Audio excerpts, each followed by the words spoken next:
Jay Hibb, Stretford, Paddock, this is it. This is the big one. Manchester United, we're not travelling, we're hosting Leicester City in the 4th round of the FA Cup, Joseph. The 4th round. I mean... It feels right, that. It doesn't, does it? It feels like after beating Arsenal away with 10 men for most of the game, we should be in the final. We should get a bye to the final. I think you're right. We should at least have the 4th round off. Yeah. You beat Arsenal away with 10 men for 60 minutes.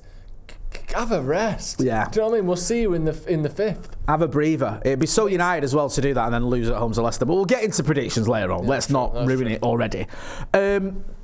Listen, we are having a bit of a difficult time of it with injuries, and a lot of these injuries are around our defence. There's a lot of question marks about what he's going to do defensively with the injuries he's got, with the new players that have come in. Yep. We're going to get into our predicted 11s a little bit later. But Lisandro Martinez having a cruciate ligament damage has been the big story this week. Yeah. Just give us your thoughts on that and how you think this is going to affect not just the team, I suppose, for this game, or not suppose about it, but moving forward as well. It's an absolute stinker is what it is. Yeah. Because he's arguably in that upper echelon of like our most unique players. He's the hardest to replace in the squad. Like, there's certain areas where, you know, Mazraoui and Dalot can do a similar job. Yep. You know, De Ligt and Maguire can do a similar job. Yep. Even, I know they don't play the same way, but in terms of output, you know, Ahmad and Bruno can do a similar job, or Mainu and Bruno. You know, there's like 2 or 3 players in a... No one can do what Martinez does. No one is anywhere near as good on the ball as he is in that left centre-back position. In fact, the only one who's close to him is Luke Shaw. Well, there you go. Put Luke Shaw in, problem solved. He's set back this week. He's out for another week or 2. So this is what I mean. In the current sort of setup, there are, you know, Bruno, again, I just mentioned him before, but you really struggle without him. Martinez, you really struggle without him. Ugarte, we don't have anyone like there are certain players that are really important, and some of the passing that Martinez has been doing in the last few weeks has been exceptional. His numbers on progressive passes has been outrageous, like genuinely sort of league leading in a lot of the last sort of few weeks as well. The way he progresses things, the way he steps up into the midfield and wins the ball back, he's been excellent. Since that Liverpool game, I think he's been almost back to his best, there or thereabouts, you know, as good as he's been. And it's a real shame for him to be out for the rest of the season, potentially even the rest of the year. It's horrendous. And obviously Luke Shaw as well, another one. We kind of are used to him not playing, so it's not him being back this week or next week is sort of much of a muchness, as they say.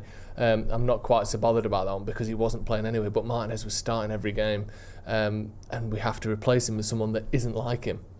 You bring Yoro or De Ligt into that position, you're not getting those Martinez characteristics, so I'm really worried about that, and it's such a shame for him because he was, like I said, just starting to get into that kind of first season form again almost. And then now he's sort of struck down with another unlucky big injury. Yeah, I agree. It has been frustrating, and well, more than frustrating, especially with Martinez, such a vital player, such a well-loved player by the fans as well. Even this season where there's not many heroes on the pitch at the minute for Manchester United, and a lot of players are getting questioned. But Martinez, you're right about his form. It had improved a lot. He seems to be getting back to his best.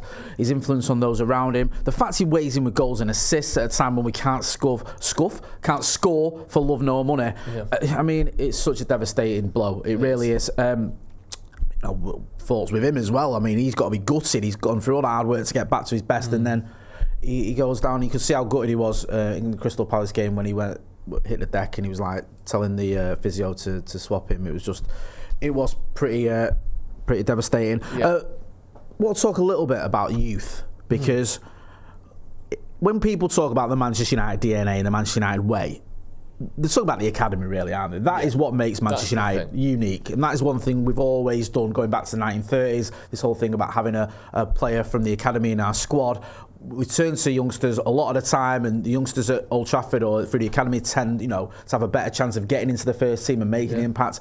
We're one of the few teams in modern history who's actually, won a Champions League with a load of players from the academy in the team. So it is something we've always done, we've always turned to. Do you think that could happen this season sooner rather than later? In fact, as soon as this week, because there is some suggestions that the manager might look at players like Aiden Heaven or Chido Obi and give them a chance. Can we call Aiden Heaven an academy player? Because he's never played for us before, and he might come straight into the first team. But he's only... Do you know what I mean? Yeah, I think you get away with Chido because he's played for the academy. And people forget, that's like... just because you're an academy player, you don't have to have been at United since you were 9. 6, Andreas Pereira was an academy player who came from Brazil. Like it doesn't mean that you've always been at the club. It just means you've played for the academy. It's that through line from playing for the academy and being promoted. Cheeto, to the first team, Aiden, no. Yeah, I mean, I think Cheeto obviously is an exciting one, and I'm not sure I really want to see him in this game, and I certainly don't want to see him start this game, because if we do, you've gone from playing Højlund, you've decided he's going to be the striker after you got those couple of goals, then that's not really worked, so let's bring Xerxes in, then that's not really worked, so let's put Mainu up front, then that's not really worked, so let's put Cheeto up front. I don't want that to be his pathway, ideally. I mean, obviously, if he does that, I'll support him and I'll be excited, and I hope he gets 2 goals and sparks an amazing career, but being in the squad and being in around the first team, I think would be good for him. Get used to the standard in training, and by all accounts, training is harsher and harder than it once was. So you might actually get a little taste of first team intensity in training now, which would be good for him.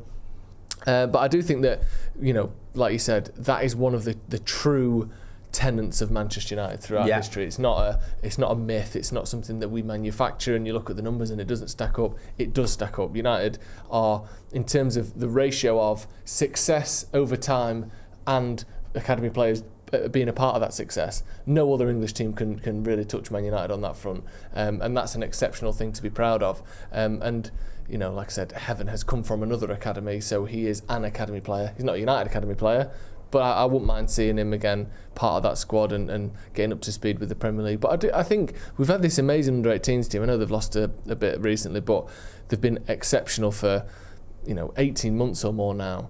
You would hope that there's a couple of players in and around that setup that could push into the first team over the next sort of few months. And maybe, because everyone's expectation for the Premier League in particular has dropped so dramatically, maybe now would be a time to bring them in when, even if you don't play very well. Like, look at Collier came on against Liverpool. It was Liverpool, wasn't it? With 3-0 down. Yeah, he had a bit of a baptism of fire. I think it was 2-0 when he came on. Yeah. I felt for the lad, I really did. But it's not killed him. But no, he's not. Good point. He's played his part. We mentioned the Arsenal game. Yeah. Played very well there. He's shown himself to be a useful player for Manchester United this season. Yeah. So I won't be against that. What do you reckon? I'm for it. I think in the right way. I wouldn't want to see, me and you were speaking about this on Agree or Disagree, I wouldn't want to see Cheeto Obi necessarily start, but I'd like to see him get off the bench. And again, adding lots of caveats, but hopefully in the right circumstances. Hopefully it's not we're 1-0 down, goal winners the game, but if by a miracle we're winning, maybe give him the last 10 minutes to show us what he's about, get the crowd going as well. It'd be good to see. Heaven, we do expect him to feature probably a little bit more than Cheeto, especially with the injury to Lisandro Martinez, but I don't know if this would be the game for that to happen. With all that being said then, we'll get to Predicts 11s, but before we do, I want to remind everyone to get your phone out, film yourselves in landscape, give us your score predictions and send them to paddockmatchday@gmail.com, and we will use that as part of the pre-match build-up on the watch-along. You will be part of Stretford Paddock. Yes, it's your channel. Right, give us your Predicted 11. This is the team you think Ruben Amorim's going to pick. Yeah, I do think he'll pick this team. So we've got Bindier in goal. Typically tends to do that. The back three, I know Heaven's an option, but I do think that De Ligt, Maguire and Yoro are all at least one notch of seniority, maybe even more than that above him, and I think they'll be the ones that play. I think he's got to take this seriously first of all. I mean, it's pretty clear from anyone who's just scanning that team that this is essentially a full-strength side, which I think, why wouldn't you? I've brought Dorgu in. I do think that I appreciate that it might be a bit quick, but he's not in the same bracket as Heaven. He's been playing first-team football, top-flight football for 18 months, I believe, now. He's obviously a lot more experienced in and around this level. And also, no offence to Dallo or Mazraoui, but they're not wing-backs. They're just not. So I think even a slightly rusty Dorgu that isn't particularly up to speed with exactly what Amorim wants, will still have a better understanding of that position and what it entails than the likes of Dallo and Mazraoui do. And I also think, again, Leicester are a good team. They can punish us and any Premier League side, etc., whatever. They're not great. So let's give him a go. And you maybe even get a bit of momentum of him being excited to be here. There's a sort of a swell of emotion in the ground as well that comes with a new transfer. Everyone's excited to see him. Maybe that can be a positive. And then midfield, Fernandes, Ugarte. I've gone Garnacho, Ahmad and Højlund as well. It was a toss of a coin between Højlund and Xerxes for me, but I just think with Xerxes, I think he does more in the build-up, but I do trust Højlund to get a goal more than I trust Xerxes to get a goal. Just, their track records, there's not much in it, but Højlund has scored more goals than Xerxes this season and last season, so I would play him if we're looking to try and get a winner, and obviously we are because it's a cup game, so yeah, I've gone with that. Yeah, it's a strong team, and I think you're right. I think he will go with the strong team. Yeah. And I think Patrick Dorgu comes straight into it. I agree with that. I think he's signed as a first-team player. He's not signed as one for the future, obviously. He's signed with a view to him playing for United in the future, but I think he signed as someone who can come straight into this side. Not dissimilar to the way Mazraoui did. He made his debut, didn't he? Like almost the same day he'd signed, almost it felt like, didn't it? Against Fulham. Yeah. He was straight into the team. My 11 is not a million miles away from yours. There's some slight changes. I'd like to see Kobbie Mainoo in the 10. Yeah. We said this last time, me and you on a preview, and we said we wanted to see him further up the pitch, and then Ruben Amorim went one step further than that and put him almost as a striker, which I think was a bit much. He sort of listened to us too much on that, didn't he? That was our fault. But I think in the 10 he can do a job. I agree with everything you said. Mine's sort of very similar. The only difference is we've got Ahmad and Mainoo in the 10s, and I've gone with Xerxes.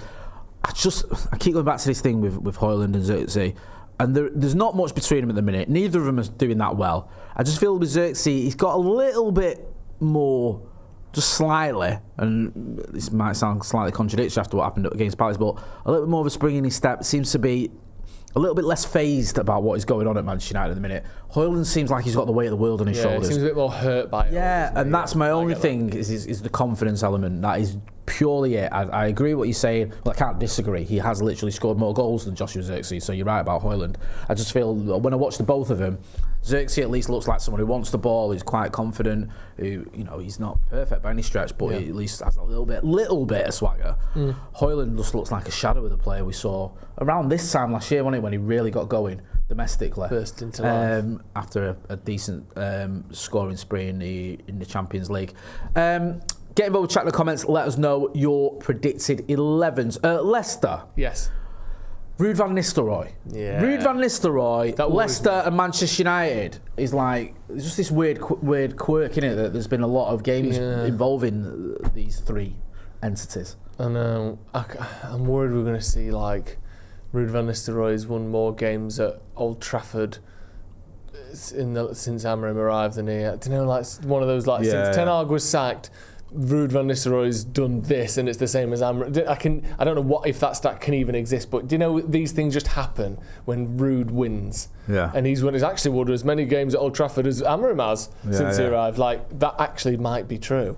Like I've got a stinking little pit in my stomach, and I can sort of see, and I mentioned this off the bar, Ruud van Nistelrooy walking down the tunnel. The fans, we obviously know that we've gone out, but it's Ruud van Nistelrooy, so there's a certain portion of the fans kind of giving me a little clap off, and he's kind of going, like, sorry to have beat you, thank you. I can envision that face in my head, and I'm worried that we're going to lose. Even though I don't think we will, I am worried. And obviously Leicester have got Jamie Vardy. I know he's 38, but he's kind of his body's been pickled since he was in his late teens. So he's the same person as he was then. It's mad, that, isn't it? Yeah, 7 goals in 22 for obviously it's not great, but it's as many goals as anyone scored for United.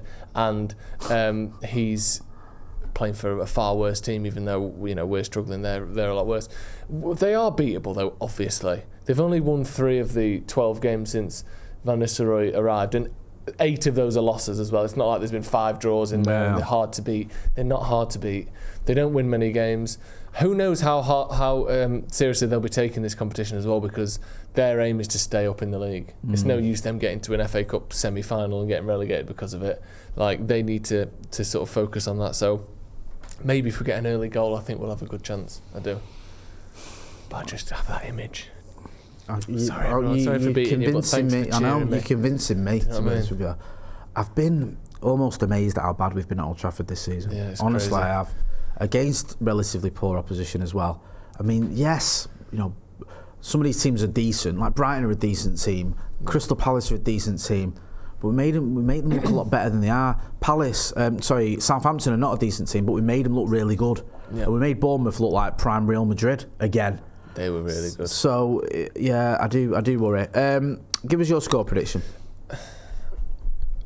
I can't actually pick us to lose because I think we will win, but I've just got that little vision. I'm going to say, look, I'm going to go the other way. There's two things I can think of. One is Van Nistelrooy doing his sort of sheepish, sorry to I've beat you, but also biggest win of my career, walking down the tunnel vision. The other one is we get an early goal and this is very comfortable. Okay. So I'm going to go with that one. I'm going to go 3-1 Manchester United. That's what I'm going to say. I'm worried, Joe. I've been rattled, mate.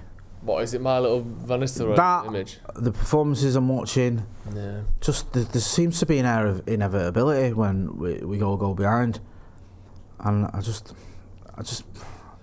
don't know. I feel like it's going to get even worse before it gets better, and I feel like all our eggs are going to be in the Europa basket. I can actually see us losing this. Go on then, say it then. I think we'll go out on pens. I don't want us to, obviously, but I feel like we could. I feel like it could be one of them. Just a horrible game where it's just horrible. And that's my other prediction. You know, it's 0-0 or something, and then we go to penalties, and then they just win. Yeah. Honestly, I hope I'm wrong. Look, I'm often wrong. I predicted a lot of wins going into the last sort of 5 or 6 games, and we barely won any of them. So let us know your score predictions. Don't forget as well, don't just get involved in the chat in the comments. Well, that's great. Make sure you film yourself if you can. Send us your 30-second score prediction to paddockmatchday@gmail.com, and we will use it as part of our pre-match build-up for the watch-along. You're going to be here for the watch-along, aren't you, Harkid? Big time. Yeah, man. Big time. So go and check out that. Go and check him out on Sloppy Joe's as well. You know where to find me. That's been Joe. I've been Jay. This has been a preview of Manchester United against Leicester in the 4th round of the FA Cup. Thanks for watching.